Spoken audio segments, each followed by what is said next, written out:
my name is Nyalazo Chauruva of My Money Project, and today I decided to do this short video just to help somebody who's currently struggling with debt. I went through a rough patch with my finances at some point in my life, and I never thought I was going to come out of it. If anything, I was like, you know what, I think I just made the worst mistake in my life, and I'm just going to die in debt.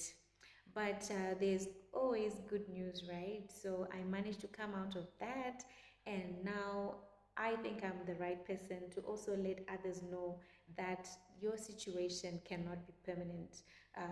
If you set your mind to becoming debt free, you definitely can become debt free. So I will just share a few tips, but most of that you will find in my book, How Can My Money Be Enough? It is a book that I wrote after my own personal struggles.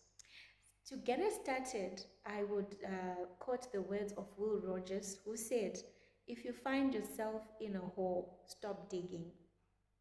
It is simpler said, right, than done. But yes, when you find yourself in a debt trap, stop borrowing further. That is the first and most important step. Secondly, I would encourage you to identify all your creditors. Name them one by one.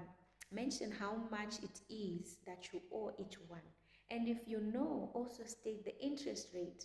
How much is the interest rate on each loan or debt that you have. And after doing that, it is also good that you try to negotiate with your creditors. You will be so surprised how some of these people can actually extend leniency to you.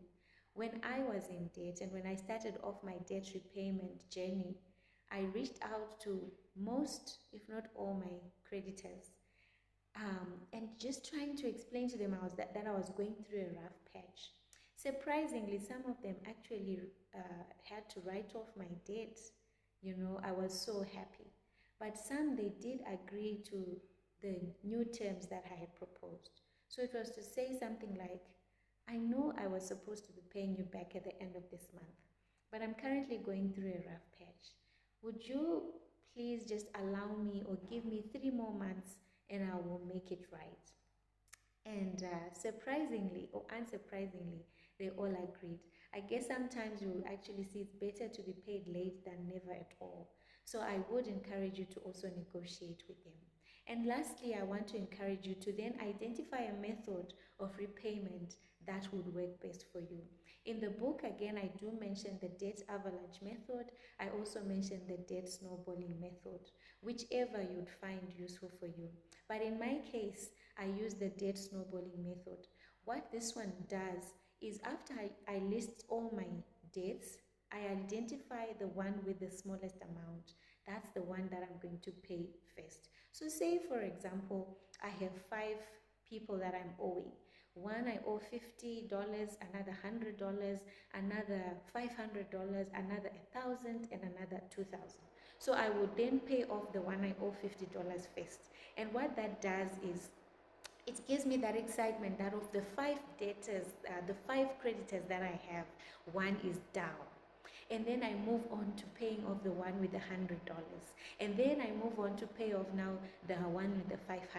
So what I've just done is the 50 and the 100 and the 500 that I'm supposed to have been paying, now I'm using it to pay the next bigger debts that I have.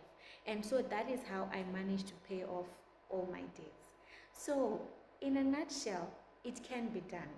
It will definitely not happen overnight, but if you are determined, you will pay it off. I eventually paid off my debts over 5 years, but I'm glad I managed to then pay it off and became debt free. I hope you'll be able to do that and also find the joy of being debt free. Have a lovely day.